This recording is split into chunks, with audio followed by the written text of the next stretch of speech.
What we see and how we see it. What we hear and how we hear it. Perception. Most of us see the sun greeting the horizon at daybreak and call it the sunrise. We perceive the sun is rising because those are the words we use. Sun, rise. But we know that the sun is not really rising. It is the earth that is turning.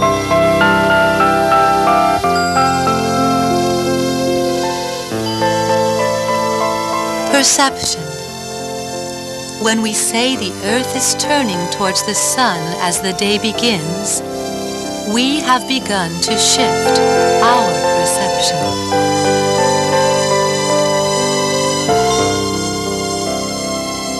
This program is about the way many people have made shifts in perception to lead happier lives. Your guide for A Course in Miracles is Barry Wingham. Good evening and welcome to A Course in Miracles study group. Tonight our lesson from the workbook is I am under no laws but God's. Before we discuss the lesson tonight and talk about the application of it, I'd like to introduce my guest this evening. And immediately to my left is Marianne Williamson. And Marianne is a lecturer from Southern California, Los Angeles. And she's been a student of the course since 1978. Yeah. And this is your 10-year anniversary Yeah. of studying the course, so congratulations. Thank you. That's great. She's been lecturing professionally on the course also in Denver and New York City, and can be seen the last Thursday of every month in San Francisco at the Unitarian Center. Yes. And I want to welcome you and thank you for being on the show. Thank you. Thank you very much. To Marianne's left is Jim Gibson. And Jim has been a resident of Marin County for 20 years. He's married and has 2 sons. And Jim has been a student of the course for almost 3 years. Jim has a vision of being involved in helping to integrate into the business world metaphysical and spiritual ideas such as those taught in the Course in Miracles. So I want to welcome you and thank you for being here tonight, Thanks, Jim. Barry. My pleasure. And to Jim's left excuse me, is Elsa Bailey. Elsa is a writer and an artist who has been on the spiritual path for 10 years. Her own personal mission is to weave humor into spiritual practice. And in line with that, she recently has published a small book called The Uncommon Book of Prayer, which discusses our ego mistakes in the light of humor. And I want to thank you for being here tonight, Elsa. Thanks. As I mentioned, the lesson for this evening is I am under no laws but God's. And before we join our guests again and discuss that lesson, I want to talk just real briefly about A Course in Miracles. What it is a set of 3 volumes of books. Consists of a text which lays the theoretical and metaphysical foundation of the Course, a workbook which helps to apply the theory and principles of the Course in Miracles in a daily practical setting, and the Manual for Teachers, which elaborates on some of the themes and terms found in the Course in Miracles. The purpose of the Course is to help us eliminate and clear away the obstructions that we have to hearing the internal voice, what the Course calls the Holy Spirit that each of us has, that internal guide and teacher within us. And also, when that occurs, as we're able to hear the voice clearer, it leads us gently, step by step, to an increased awareness of love and peace in our lives. And this is accomplished through the practice of forgiveness. So, what I'd like to do at this point is come back to my guests and we'll just jump in and discuss tonight's lesson. I am under no laws but God's. And how would you like to start, Marianne? Well, you want to discuss that lesson, I'm assuming, correct? Yes. All right. Well, you know, in the Course in Miracles, it says that it is as though there are 2 worlds. And one is the world of God, the world as God created it. And one is the world that we made up with what the Course calls our ego mind. And it's like, I always sort of think of it as parallel universes. And the laws of God are the laws of love that bring forth the unfoldment of a perfect world. But then this other world, the world based on lovelessness, is the world that the ego made up, and that's the world that we know of, which is based on scarcity and lack and fear. So there are a lot of laws that rule the physical world, the world that the ego made up. And we live in this world, and because we identify with it, we think that we are responsible. We think that we are under those laws, and so the laws of scarcity seem to hold for us. And what the statement, "I am under no law but God's," means is that I can walk into a situation and a lack of money is not my master. Any condition which is not perfect is not a law I have to worry about. If I walk into any situation and I hold forth just with unconditional love in my own mind, then that love casts out all manifestations of negativity and fear, because that's the law I'm under. But whatever law you believe in, the Course says, excuse me, whatever world you believe in, you're heir to the laws of that world. So if you think that you are of the world of love, those are the laws that hold for you, which means mastery, which means that you are the center, you are the cause. But if you believe in this physical world, and that's where your allegiance and your identification lies, then you're heir to those laws, and they have power over you. That's the gist of it for me. Great. Thanks. Thank you. Actually, before we continue, I dropped out something I'd like to do at this point, and just have a short reading from that lesson in the workbook so we can have some sense of what it's talking about as well. So this is lesson number 76, and I'm reading from the review section of the workbook. I am under no laws but God's. Here is the perfect statement of my freedom. I am under no laws but God's. I am constantly tempted to make up other laws and give them power over me. I suffer only because of my belief in them. They have no real effect on me at all. I am perfectly free of the effects of all laws save God's, and His are the laws of freedom. For specific forms in applying this idea, this would be helpful. My perception of this, meaning the problem or the situation that is causing us a lack of peace, my perception of this shows me that I believe in laws that do not exist. I see only the laws of God at work in this. Let me allow God's laws to work in this and not my own. So, got that in, and let me speak up just for a minute. Okay. Clear my throat first. Okay. One of the words that I keyed in on what you just read was the word belief. And my sense is with God's laws are, with that statement, either that statement is correct or it's not correct. I happen to believe it's correct. But one of the keys here, I think, is that it doesn't matter whether I believe it or not. It's there. With the other laws that we're talking about, the laws of the world that we see and feel around us, as Marianne said, we're governed by those laws if we believe in them. And the laws of God seem to deal with oneness in spirit, and the others seem to have a predominant focus on the body and separateness, and always trying to come up with some way to comfort the body or decorate the body or somehow preserve the body or protect the body.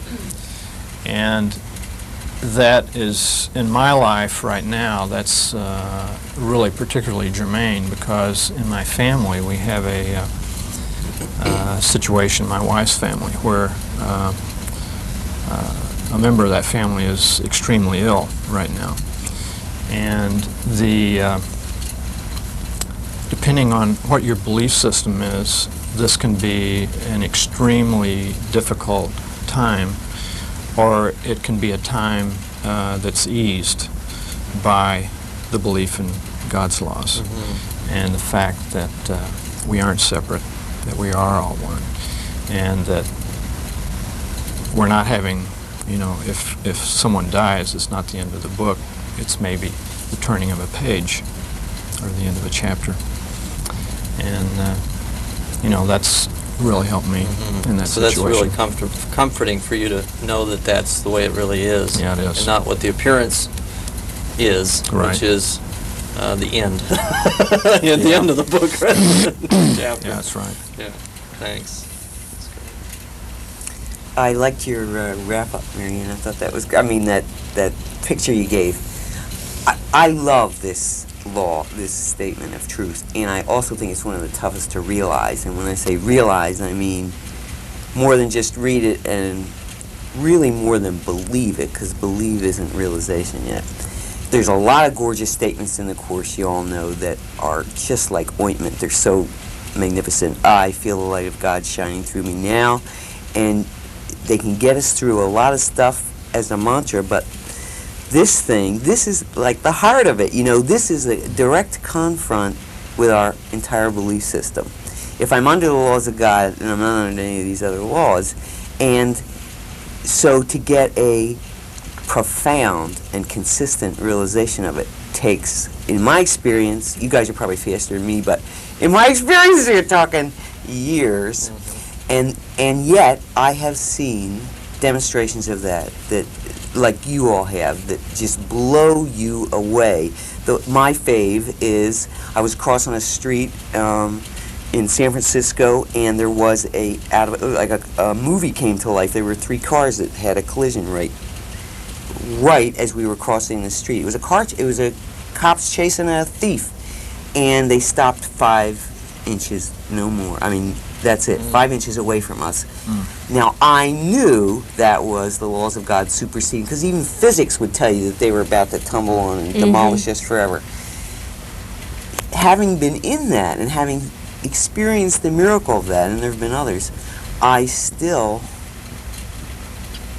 can't claim full realization of this thing. And I'm telling you, any of us who get full realization of this one statement, I'm under no laws of God, I'm not a body, I am a spirit, immortal spirit, would have it knocked.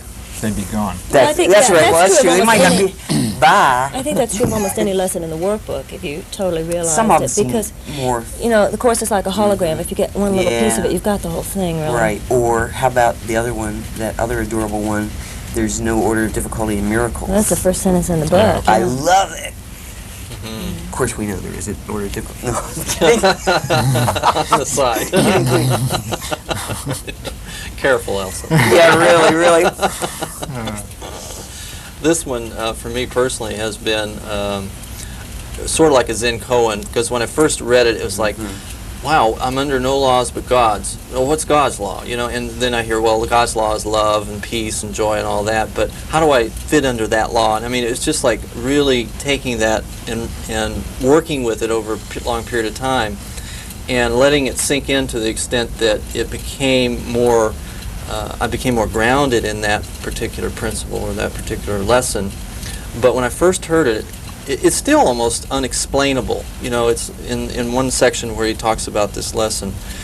He talks about that we're under the laws of nutrition, we're under the laws of Economics. Pellets. I love that. Pellets. Pellets, yeah, money, you know, and all that kind of thing. Yeah. And that's very easy for me to observe, you know, economic laws or physical laws and things like that. But God's laws, you can't see them. You Well, can't but the touch them, idea you here can't is taste that them. they are just as objective and just as discernible. The laws of consciousness are in fact just as objective. Just like there are laws of thermodynamics, there are laws of gravity, and we can observe them. I know that if I drop this glass, it will fall. But the laws of consciousness are set up in much the same way. And the basic law of consciousness is what the Course calls cause and effect, which in the East is called karma. It means what you think comes back, period. And that is the law, and that's why the highest law is love one another, because that's the way to heaven, i.e. an awareness of oneness, which is our peace. If I love you, there's a law. It doesn't take your opinion or your vote. There's this law that says, if I love you, if I unconditionally love you, which means accept you as you are and release you without expectations, just exist in this situation to just love you, that's what I'll get back. And so it is just as objective once you know it. Some of the laws of physics you can't see with your eyes. Right. So there are a lot of laws that work in this universe that we can't see with our eyes, but they're discerned by scientists. Maybe that's why I was never very good at physics. Well, you don't have to be good at physics. Physicists are good at physics, and then they explain it to you. And that's really what books like this are doing, just telling you this is the law. And so I'm in no law but God's. Like I said, if you think love, the Course says, all thought creates form at some level. There's no such thing as an idle thought. I mean, that's an amazing statement. And if you think love, that's what you'll get back. And if you think anything else, that's what you'll get back. That's the law. And that's what was stated in the East. That's for Do you ever feel, centuries. thank you, do you ever feel that law, do you ever have the sensation or the experience, it's like a rubber band, where you put something out and, and instead of it just coming back, it goes, you know, like Snaps that. back. Well, more and more, the more you Mary, grow. no. Yeah, never. Not What were you outside. going to say? I think the more you grow, the more it seems like the more accountable you are, which really Right. just means time Right. is quicker for you.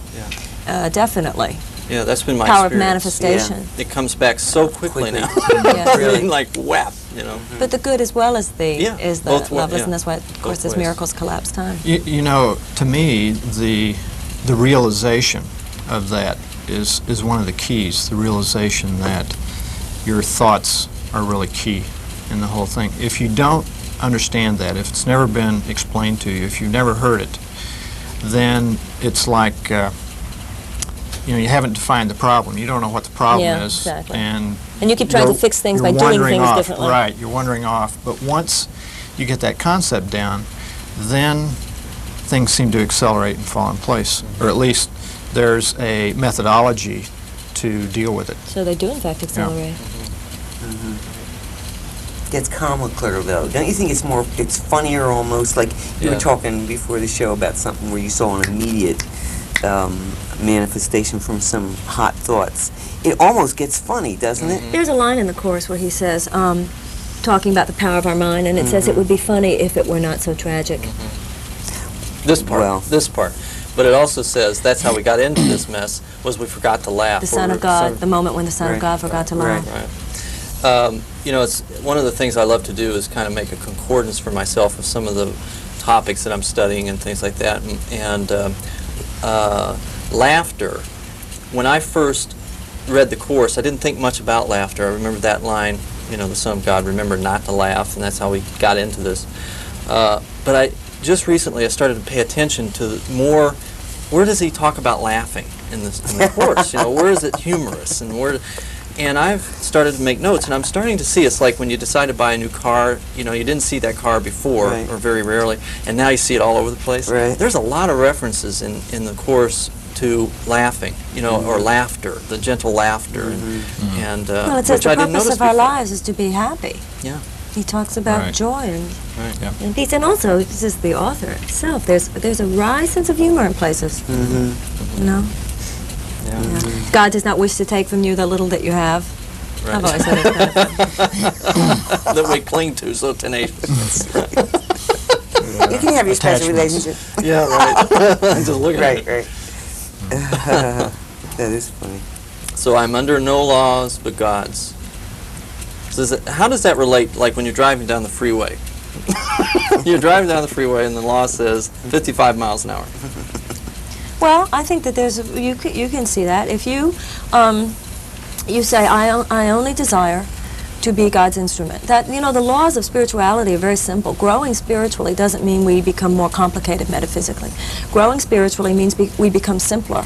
As the Course in Miracles says, a greater generalization of these ideas, so that in every moment, in every situation, we see the principle is the same.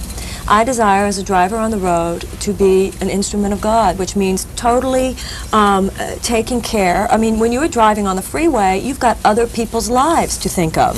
If you were saying, I desire to be the most loving vehicle possible here, you consider good driving definitely falls into that, because you want to drive the most safely. You want to drive the most.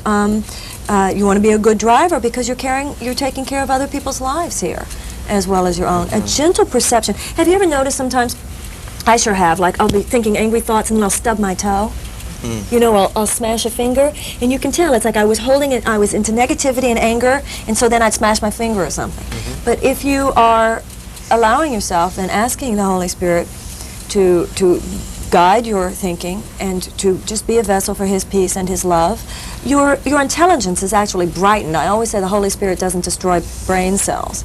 It will make you someone who is a more conscious thinker. And so driving down the freeway, I think, would be a good example. If everybody prayed before they drove, I think that we'd have much less tragic traffic statistics. Right. Don't But you? I do. I think that's well said. However, there's another point about that relative to what you said. If you indeed are in prayer and listening to God, I don't think you can pre-say what might happen. There might be a time when God would speed you up. Jesus broke a lot of the Yeah, I didn't mean temporal necessarily laws you drive 55. I just meant that you drive he heard well. to do something. Right, of course you, know. would. Sure, you drive safely. But I mean, it is true that there are times, if you're in deep communion, that some of the temporal laws are going to seem to be out of whack. Right. Yeah, it's So not that's a like- popularity contest, that's for sure. So it's Right. it's like at that level we transcend Yes. the laws of man. Right. Right. And I know throughout my experience of life, people have talked about that, and they've said, "Well, this transcends man's law." And at that given point in my life, I really didn't understand what they were talking about. But now I can see that at a certain level of consciousness, that we really do transcend those laws, and that's how some of these miracles occur in our lives. I mean, the Course isn't talking about spectacles in the sense of the things we usually associate with miracles, like walking on water or anything. But This kind? yeah, right. Those kinds of spectacles. But the miracles that do occur in our lives, sometimes it is as though, as you said, time collapses, or Right. some of the physical laws that we would consider that would be an obstruction to an occurrence of an event do not obstruct the event. And so those kind of derive sometimes from the healing or the love that occurs in the miracle. Right. And yeah. I had a conversation with someone, a relationship that was very, there was a lot of hostility and anger and upset. And I had said things which in retrospect, even though I really hoped that this would be a real peaceful meeting, when it was over I saw that my fear had really been brought up, and I had said things exactly the opposite of what I had intended, and they were not loving, etc. And I thought, well, this time I've done it, this time I've blown it, forget it. He's going to be so angry at me now, he's not even going to want to discuss it further. And there's my favorite page, I think, in the whole Course in Miracles, is page 83 of the text. And it's when you've been through something that makes you just want to cringe and think, I can't believe I said that. Yeah, And your temptation, because you're caught in the laws of time, you think you did it. See, Buddha came before Jesus, and Buddha described the way the law operates, which is action-reaction, action-reaction, which is the law of time in this world of the ego, and is why Buddha described it as the wheel of suffering. Jesus came after Buddha, and he said, yes, but in a moment of forgiveness, all karma is burned, basically. Time is, you don't have to go back and forth anymore, you can just do it now. So page 83 says that the Holy Spirit works retroactively, basically, that the miracle transcends time and space. So if you made a mistake last Sunday and you can't believe what you said, as far as the laws of time are concerned, you said something mean, the other person's going to react out of hostility, now they'll be mean back, on and on and on and on, and ultimately you'll be healed. If in your mind now you take the Holy Spirit back to that situation and say, as it says on page 83, I know that the laws of the world mean that I blew it and I'm going to have to suffer the consequences. I can now take the Holy Spirit back there. No, I actively chose wrongly. I can now actively decide otherwise. I give that moment to the Holy Spirit because I want to be at peace. And then there's this incredible line where it says, and I will not feel guilty, for I know that he will undo the consequences of my wrong decision if I will let him. And that's the meaning of how the miracle reverses the physical laws. And this was one of many cases where I got it. Within a week, we were back into this peaceful conversation. And that is literally, it collapsed time. I don't have to go through the months that normally people would have to go through to get back in each other's good graces. Because the laws of God, loving it, releasing in this moment, it's a miracle. It can be healed in this moment. Beautiful. That is true. Yeah. Well, we're about to wrap it up. It goes very quickly sometimes.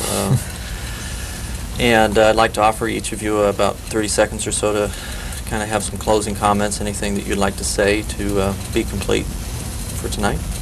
Jim, do you want to, would you like to go first? Okay. One of the things that Marianne said earlier, I sort of keyed on, and that was that our goal here, our objective here, is to be happy. And for me, one of the ways that I've moved in that direction is to loosen my attachments and expectations for events and people and things. And I just want to pass that on. That's something that works for me. Great. All right. Thanks. Yeah. Thank you. Elsa? The only thing I can say about what I do with a statement like this, which I still